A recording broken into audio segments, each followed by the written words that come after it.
விஜயை வந்து முதல்ல அலட்சியப்படுத்தினாங்க, அப்புறம் சிக்கல்களை உருவாக்கினாங்க. அதை ஒவ்வொன்றா பண்ணி கடைசியில் எல்லா ஆயுதங்களும் முனைமழுங்கி விட்ட ஒருபாடு கடைசி ஆயுதமாக இந்த ஒரு அற்பத்தனமான ஒரு காரணத்தை எடுத்திருக்கிறாங்களே தவிர இது அவர்களுடைய இயலாமையை காட்டுமே தவிர இதனால் விஜய்க்கு எந்த விதமான பாதிப்பும் வராது. என்னுடைய மகள் கனிமொழியினுடைய தாய் ராஜாத்தி என்கிற தர்ம சம்வர்த்தினி அப்படின்னு தான் சொன்னார். அவங்கள அடிச்சுட்டு வந்துட்டு இருக்கிற போது மக்கள் வந்து பார்த்து கேட்குறாங்க, இது மாதிரி ஒரு முதலமைச்சர் கட்சிக்காரன் அவங்க கேட்குற போது அவர் என்ன சொல்கிறார், நானாச்சும் ஒரு பொண்ணை அழைச்சிட்டு வந்தேன். இந்த பேராசிரியர் பாருங்கள், அவருடைய மகள்களோட படிக்கிற ஒரு பொண்ணை, கல்லூரியில் படிக்கிற மெடிக்கல் காலேஜில் படிக்கிற ஒரு பொண்ணை அழைச்சிட்டு வச்சுருக்காருன்னு வேணும்னு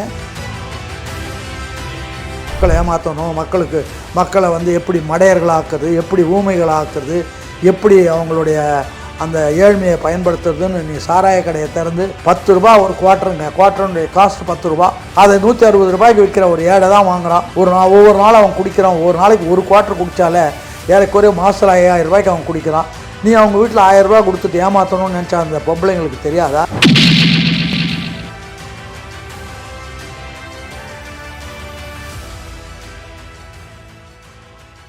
வணக்கம், இது செய்தி மலரின் நேர்காணல் நிகழ்ச்சி. இன்றைய நிகழ்ச்சியில் கலந்து கொண்டு தன்னுடைய கருத்துக்களை தெரிவிப்பதற்காக தமிழகத்தின் மிக மூத்த அரசியல்வாதியும் அனைத்து இந்திய அண்ணா திராவிட முன்னேற்ற கழகத்தினுடைய நிறுவன உறுப்பினரும் முன்னாள் அதிமுக சட்டமன்ற உறுப்பினருமான திருச்சி சவுந்தரராஜன் அவர்களை சந்திக்கவிருக்கிறோம். வணக்கம்.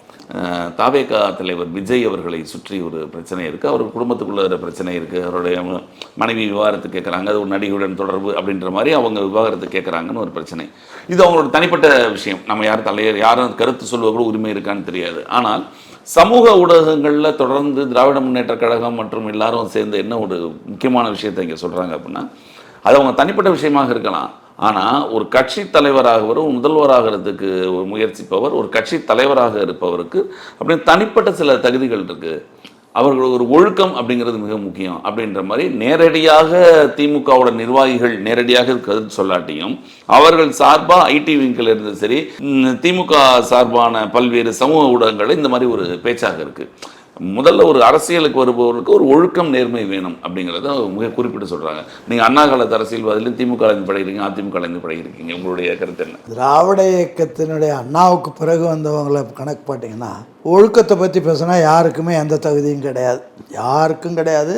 இதை விட ஒழுக்கத்தில் ஒரு எக்ஸ்ட்ரீமுக்கு போனவங்களாம் இருக்காங்க. அதை பற்றியெல்லாம் நான் விவாதிக்கிறதுக்கு நல்லா இருக்காது. அதெல்லாம் அவங்கவுங்க மனசாட்சிக்கு தெரியும். இதில் தனிப்பட்ட முறையில் உள்ளது. அதெல்லாம் கணக்கெடுக்கிற போது இது ஒன்றுமே இல்லை. குடும்பத்துக்குள்ளே எல்லா குடும்பங்கள்லேயும் வந்து இப்போ சில பிரச்சனைகள் வரலாம். ஆனால் அந்த அம்மாவை இவர் வந்து இன்னும் வெளியில் அனுப்பலை, வச்சுருக்காரு. அவங்க ஏதோ ஒரு வழக்கு தொடர்ந்து இருக்கிறாங்க.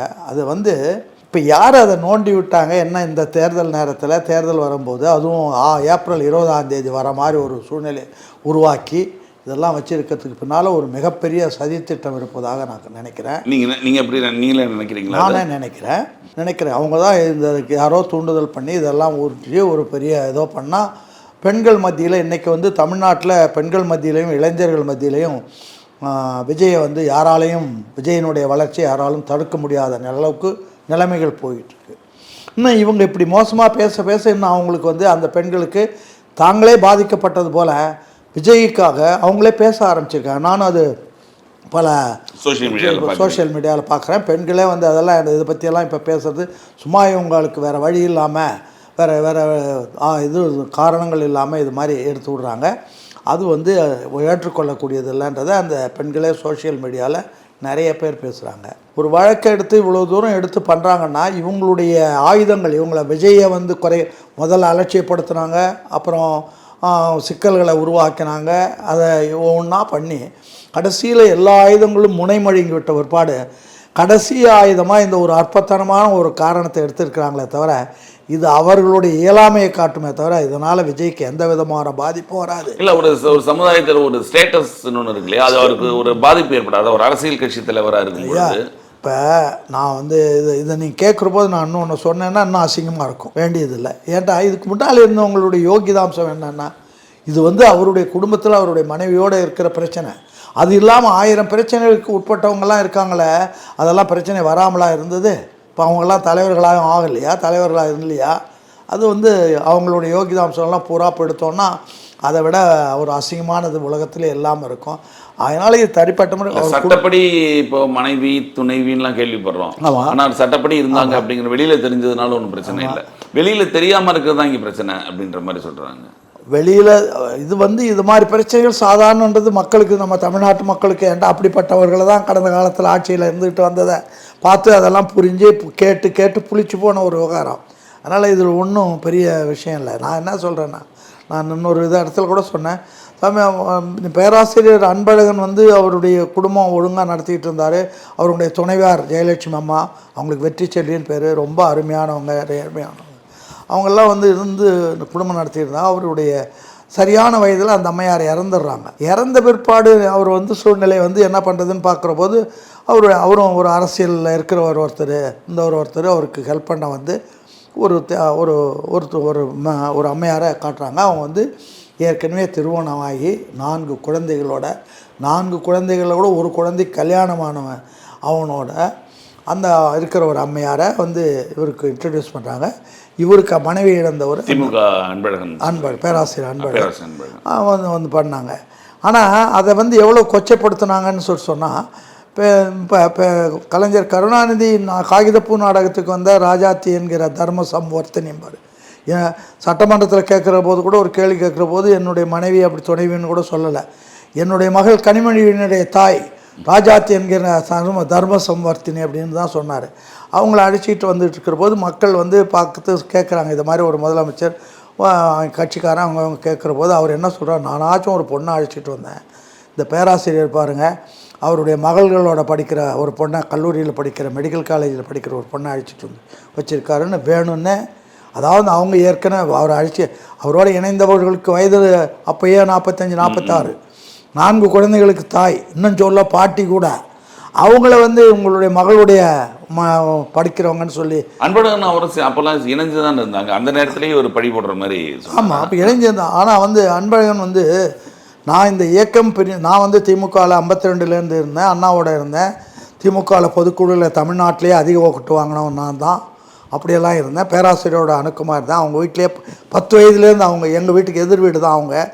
எங்கள் வீட்டில் சாப்பிட்டு அவங்க வீட்டில் தான் இருப்பேன். அவங்க அப்பா அவங்க குடும்ப பிரச்சனைகள் பூரா என்கிட்ட அவங்க அப்பாவை ரொம்ப தீவிரமான சுயமரியாதைக்காரர், அவர் யாராலையும் தடுக்க முடியாது, அப்படிப்பட்ட ஒருத்தர். இவர் அமைச்சர் அன்பழகன் அமைச்சரான போது என்ன ஆச்சுன்னா, சிதம்பரத்துலேருந்து வர்றவங்க பூரா இவர்கிட்ட வந்து உங்கள் அப்பா நியூஸ் பேப்பர் கொண்டு போய் சைக்கிளில் கொண்டு போகிறாரு வராரு அப்படின்னு சொன்னபோது இவர் கொஞ்சம் சங்கடப்பட்டு இவர் போய் சிதம்பரத்துக்கு போய் எங்கள் அப்பாவை நீங்கள் அதெல்லாம் வேணாம் வந்துருங்கன்னு கூப்பிட்டாரு. அவர் என்ன சொல்லிட்டாருன்னா, நீ மந்திரியாக இருந்தால் இருந்துக்கோ, நான் என்னுடைய வாழ்க்கையை விட்டு நான் வர முடியாது, என்னை கூப்பிடுறவளெல்லாம் வச்சுக்காத போடான்ட்டார். யாரை? பேராசிரியர் அன்பழகனை. ஆனால் அவர் வந்து எனக்கு வந்து நான் சொன்னால் கொஞ்சம் கேட்பார், கொஞ்சம் அதிகமாக கேட்பார். நான் அப்போ சென்னையில் தான் இருந்தேன். பேராசிரியர் எனக்கு ஃபோன் பண்ணி வீட்டுக்கு வர சொல்லிட்டு இது மாதிரி அப்பாவை கூப்பிட்டேன்டா, வரமாட்டேன்ட்டார், நீ போய் தான் எப்படியா சமாதானம் பண்ணணும், நீ போயிட்டு வாடா அப்படின்னாரு. சரி, நான் போகும்போது அவர் வேகமாக இருப்பார்னு தெரியும். ஆனால் அவர் ரொம்ப பெரிய சுயமரியாதைக்காரர், அதில் ஒன்றும் சாதாரணம் கிடையாது. நான் இங்கே போகும்போது ஒரு 3 நாள் பிளான் பண்ணிட்டு போனேன். எங்களுக்கு வீடு சிதம்பரத்தில் இருந்து, அவங்க வீட்டுக்கு எதிரிலே தான் வீடு. போனதும் முதல் நாள் போய் படியேறினதும் அவங்க வீட்டு ஏறினதும் உடனே சத்தம் போட்டார், திட்டினார். எதுக்கு வந்தேன் என்னன்னு கேட்கல, ஆனால் அவர் யூகிச்சுக்கிட்டார், எதுக்கு வந்திருப்பேன்னு சொல்லி யூகிச்சுக்கிட்டு திட்டினார். சரின்னு சாயங்காலம் வரைக்கும் அப்படி பேசிட்டு திரும்ப நான் காலையில் வரேன் அப்படின்னு சொல்லி, காலையில் மாத்திரம் என்னடா அப்படின்னாரு, வந்து சொல்கிறேன் அப்படின்னு வந்தேன். திரும்ப மறுநாள் போனேன், யார் அவன் தான் அனுப்புனாடான்னாரு. இப்படி தான் அப்போ தான் கேட்குறாரு மறுநாள். ஆமாம் அவர் தான் அனுப்புனார், அதில் என்ன தப்புன்னு.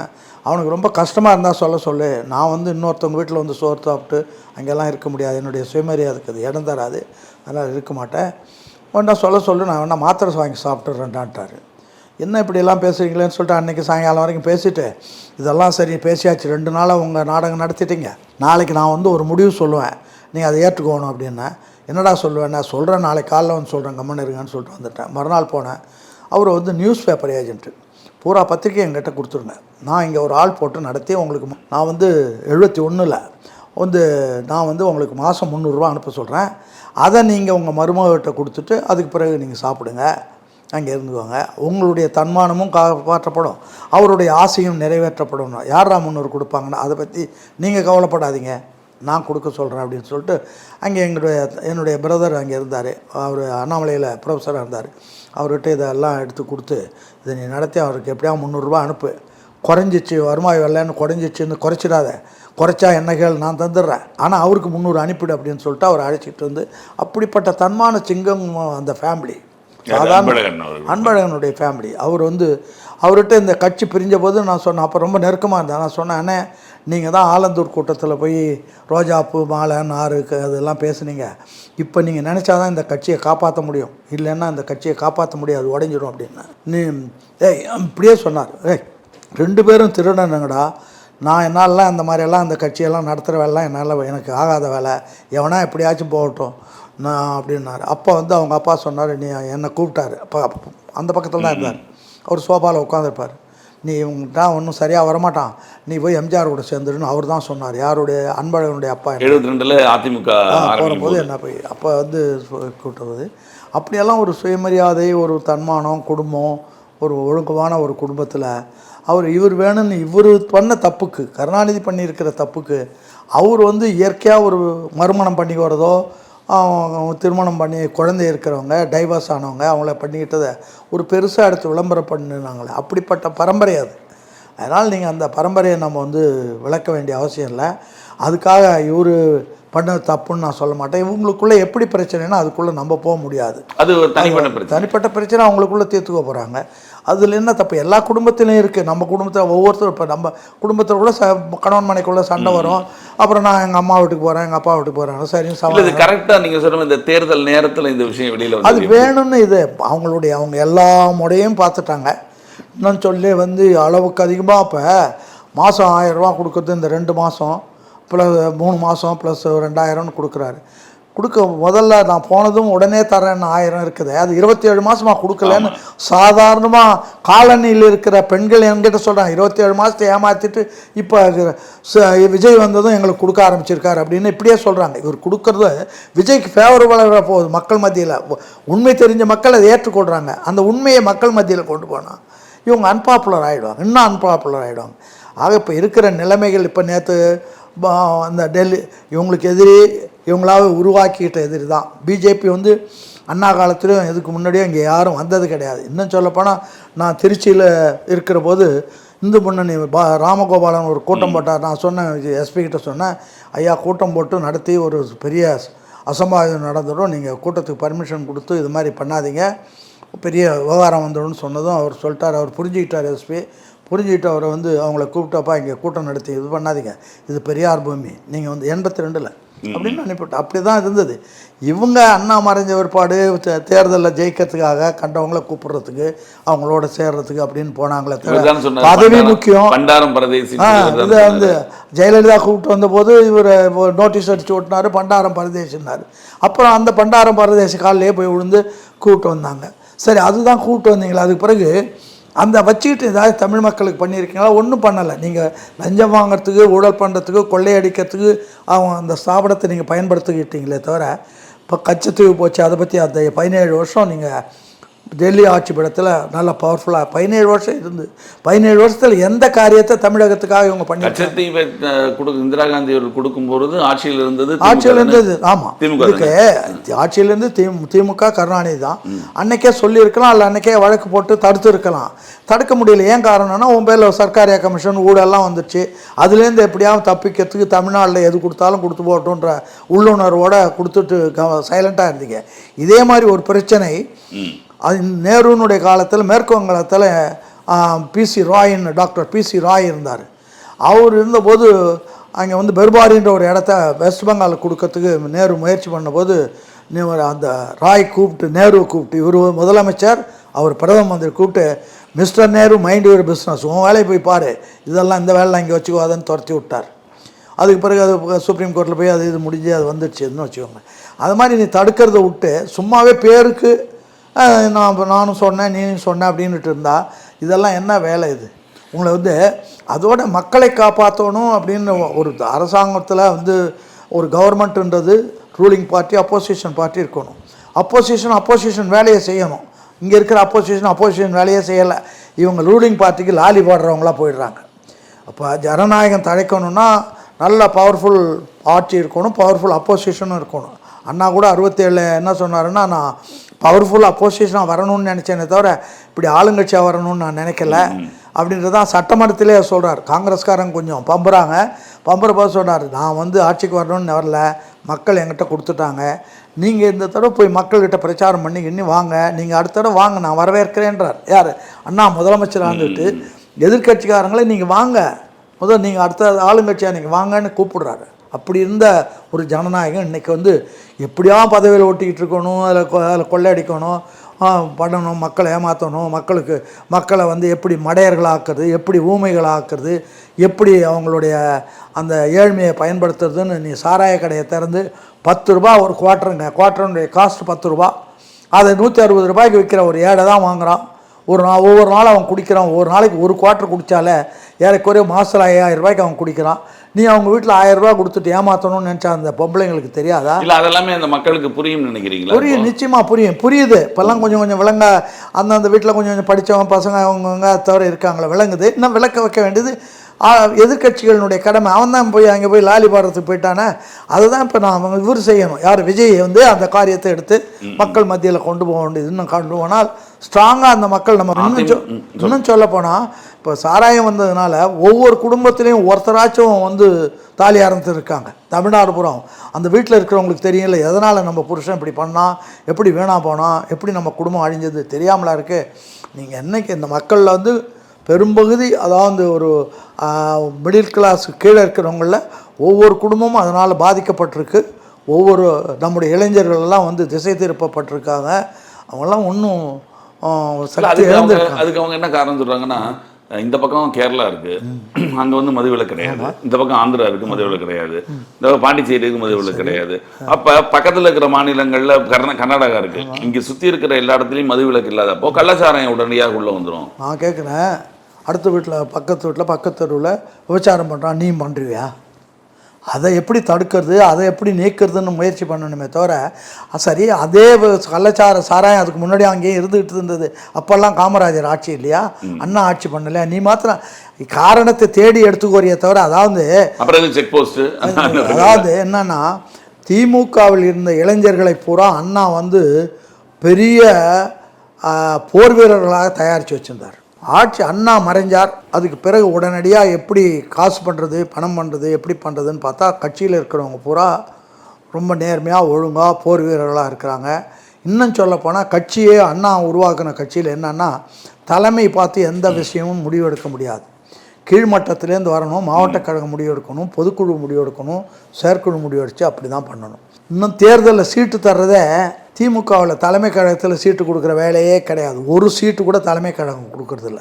கீழே வந்து ஆய்வுக்குழு வரும், எல்லா கிளைக்கழகங்களும் ஒரு இடத்துல சொல்லுவாங்க, ஒரு 4 தொகுதி 5 தொகுதிக்கு ஒரு இடத்துல வைப்பாங்க. இப்போ எங்கள் மாவட்டத்தில், திருச்சி மாவட்டத்தில் பெரம்பலூரில் வைப்பாங்க, கரூரில் வைப்பாங்க. பெரம்பலூரில் ஒரு 4-5 வட்டங்கள் வருவாங்க. அங்கே வந்து இவங்க படிவம் கொடுப்பாங்க. ஆய்வுக்குழுவில் நெடுஞ்செழியன், சச்சிவாணிமுத்து, மதியழகன், என் வி நடராஜன், இந்த மாதிரி பழைய தலைவர்கள்லாம் இருப்பாங்க. அவங்க வந்து எனக்கு ஒரு படிவம் கொடுக்குறாங்கன்னா, அதில் வந்து நீ யார், எப்போ கட்சியில் சேர்ந்த, எத்தனை வருஷமாக இருக்கிற, உறுப்பினர் என்னென்ன, எத்தனை தடவை ஜெயிலுக்கு போயிருக்கிற, அதே மாதிரி நீ யாரை சப்போர்ட் பண்ணுற, அவங்களுக்கு என்ன தகுதி இருக்குதுன்னு எழுதி கொடுத்து அங்கேயே சாயங்காலம் குரூட்டனை பண்ணி, சரி இந்த தொகுதியில் இன்னார் தான் எம்எல்ஏ கேண்டிடேட் அல்லது இன்னாருக்கு தான் வாய்ப்பு இருக்குது, 2 பிரச்சனையாக சொல்லிட்டு போயிடுவாங்க. இல்ல இது எல்லாமே ஒவ்வொரு மாவட்டத்துக்கு. ஆமா, ஒவ்வொரு இப்ப விருப்பம் மனு வாங்குறாங்கல்ல, அந்த மாதிரிலாம் கிடையாது. விருப்பம் மனுலாம் கிடையாது, அறிவாலயத்தில் வச்சு அதெல்லாம் வேலையே கிடையாது. அங்கே வந்து இப்போ நான் நடந்தது, நானே கொடுத்தது நான் சொல்கிறேன். இப்போ 62 நாங்கள் என்ன பண்ணோம்னா, எங்கள் மாவட்டத்தில் எங்கள் ஜெயங்கொண்டம் தொகுதியில் நாங்கள் உட்கோட்டை ராகவன் ஒரு பெரியவர் இருந்தார், ரொம்ப நல்லவர், ரொம்ப காலமாக கட்சிக்காக பாடுபட்டவர், ஜெயிலுக்கு போனவர் எல்லாம் இருந்தார். அவரை எல்லாரும் ஏகமானதாக நாங்கள் தேர்ந்தெடுத்து இந்த குழுவில் கொடுத்துட்டோம். இதையெல்லாம் எடுத்துக்கிட்டு போய் என்ன பண்ணுவாங்கன்னா, தேர்தல் சிறப்பு மாநாடுன்னு போடுவாங்க. அந்த மாநாட்டில் கேண்டிடேட்டை அனௌன்ஸ் பண்ணுவாங்க. எங்கே கீழேருந்து என்ன சொன்னாங்களோ அதை அனௌன்ஸ் பண்ணுவாங்க. ஆனால் என்னாச்சு, எங்கள் மாவட்டத்தில் என்னாச்சு, ஜெயங்கொண்டம் அப்படின்னு சொல்லிட்டு KN ராமச்சந்திரன்னார் அண்ணா. எங்களுக்கு யாரா ராமச்சந்திரன், எங்களுக்கு ஒன்றுமே புரியல. அது புதுசாக ஒருத்தர் ஒரு பாட்டு சொல்லிட்டாரு, தப்பாக சொல்லிட்டாரு என்னமோன்னு நான் தான் மேடை ஏறினேன். போய் அண்ணா காதுக்கு பின்னாலேருந்து, ஜெயங்கொண்டத்துக்கு ராமச்சந்திரன் சொன்னீங்களா, யார் அவர், எப்படி நீங்கள் அதை அனௌன்ஸ் பண்ணீங்க அப்படின்னு. அவர் ஆடி போயிட்டார். நீங்கள் உங்கள் வட்டத்தெல்லாம் கூட்டுங்க, அப்போல்லாம் சேர் கீரெல்லாம் கிடையாது, எல்லாம் தரையில் தான் உட்காரணும். நாட்டுக்கு வரவங்களாம் உட்காருங்க, நானும் வந்து அங்கே வந்து சொல்கிறேன் அப்படின்னாரு. கொஞ்ச நேரத்தில் இறங்கி வந்தார், எங்ககிட்ட வந்து உட்கார்ந்தார். அவர் அப்படியே கையை எடுத்து கும்பிட்டார். இந்த தொகுதியில் வந்து உடையார்பாளையம் வேலாயுதம் ஏற்கனவே கழகத்துக்காக தியாகம் பண்ணி கொலை செய்யப்பட்டவர். அவர் குடும்பத்தில் ஒரு தியாக குடும்பத்துக்கு ஒன்று தருவோம்னு கொடுத்துட்டோம். இப்போ இவர் ராமச்சந்திரன் அவருடைய மருமகன் பேராசிரியராக இருக்கார். அதனால் நாங்கள் சொல்லிட்டோம், இந்த தடவை எங்களுக்காக விட்டு கொடுங்க, அடுத்த தடவை நீங்கள் சொல்கிறது இதுதான் அன்றைக்கி இருந்த ஜனநாயகம். உடனே அப்புறம் சரி அப்படின்னு சொல்லிட்டு அவரை வேற ஒன்றும் அண்ணாவே அப்படி சொன்ன பிற்பாடு என்ன பண்ணுறதுன்னு விட்டோம். ஆனால் அவர் என்ன பண்ணார், KN ராமச்சந்திரன், அவர் ரிலீவ் ஆகலை, புதுக்கோட்டையில் வேலையில் இருந்தார், ரிலீவ் ஆகலை. இந்த ஃபார்ம் ஏபி எல்லாம் வந்ததும் அவர் என்ன பண்ணார், அதில் அவர் மாமியார் பேரை எழுதிட்டார். அவர் ரிலீவ் ஆகணும், ஏன்ட்டா வேறு யாராச்சும் போட்டு உட்கோட்டை ராகவன் வந்துட்டால் அந்த சீட்டாக திரும்ப நம்ம காலி பண்ண முடியாது, அதனால் எழுதி கொடுப்போன்னு கொடுத்துட்டாரு. அந்த அம்மா போட்டதும் அந்த அம்மா வந்து அப்போ சாதாரண ரொம்ப கிராமிய பாணி, இன்னும் சொல்ல போனால் ஜாக்கெட்டே கூட போடாமல் இருப்பாங்க, அப்படிப்பட்டவங்க வயசானவங்க. நாங்கள் போய் என்னங்கன்னு கேட்டால், ஒன்றும் இல்லை, நீங்கள் ஏதாச்சும் அனௌன்ஸ் பண்ணிட்டாங்க, நீங்கள் தேர்தல் நடத்துங்க, அவ்வளோதான். எங்களால் அவங்க ஒன்றும் எங்களுக்கு எந்த வகையிலையும் ஹெல்ப் பண்ணுறதா இல்லை. அப்போ தான் நான் வந்து பேராசிரியர்கிட்ட சொல்லி 62 பேராசிரியர் எம்ஜிஆருக்கு சொல்லி ஒரு தேதி எங்களுக்கு கொடுத்து எங்கள் வில்லேஜில் கூட்டம் போட்டு 4 அணா டிக்கெட்டு போட்டு 2000 ரூபா கலெக்ஷன், ஒரு கிராமத்தில் 2000 ரூபா கலெக்ஷன் ஆச்சு. 4 அணா டிக்கெட்டுக்குன்னா ஒரு 8000 பேர் வரும். அதோட கிராம பாணியில் அவன் என்ன பண்ணுவான், வீர தீரத்தை காட்டுறதுக்கு வேலி தாண்டுவான், ஜம்ப்புன்னு 10 அடி 8 அடி தோடையெல்லாம் தாங்கி, அது வந்து அவங்க வேறு. 2000 ரூபாயில் 300 ரூபா செலவாச்சு, பாக்கி 1700 ரூபா தான் அந்த தடவை எலெக்ஷனுக்கு செலவே. அப்படியெல்லாம் தான் கழகத்தை வளர்த்தோம். கட்சிக்காரன் வருவான், அண்ணே ஒரு நாள் லீவு கொடுங்கம்மா, என்னப்பா அப்படின்னா, சரி ஒன்றும் இல்லை, நாளைக்கு காங்கிரஸில் ஊர்வலம், சைக்கிள் ஊர்வலம் நடத்துகிறாங்க, நாங்கள் போனால் 5 ரூபா தருவாங்க, எனக்கு டீ குடிக்க விட காசு இல்லை. நாங்கள் காசு கொடுக்க மாட்டோம், காசும் எங்கிட்டையும் கிடையாது, கொடுக்குறதில்ல. இந்த நான் போனேன்னா ஒரு 5 ரூபா வாங்கினேன்னா ஒரு அதை வச்சு 10 நாள் காலம் தள்ளுவேன் நம்ம. அப்படியெல்லாம் தான் கட்சிக்காரன் இருந்தான். அந்த கட்சிக்காரர்களை முனைமொழிங்கி திசை திருப்பறத்துக்கு அவனை சாராய கடைகளை திறந்து அவனை வீணாக்கி இப்போ அந்த கொள்கை பரவர்களெல்லாம் கூலிக்காரர்களாக மாற்றின பெருமை இவங்களுக்கு தான் உண்டு. அவங்கள அந்த நல்ல இளைஞர்கள் இன்றைக்கும் அவங்க கொதிச்சு போய் தான் இருக்காங்க. இன்றைக்கி இப்போ பல பேர் பழைய ஆட்கள் எல்லாம் பார்க்குறேன்ல, என்னென்ன எங்களெல்லாம் கட்சிக்காரன்னு சொல்கிறாங்க, எங்களை யாரையும் கேட்கறதா, அவங்களே சீட்டை கொடுத்துட்டு எங்களை வேலை செய்ய சொல்கிறாங்க, அதுக்கு வேலை காசு அனுப்புகிறாங்க, இப்படி எங்களை கூலிக்காரங்க அப்படின்னு கட்சிக்காரனை நொந்து போய் தான் இருக்காங்க.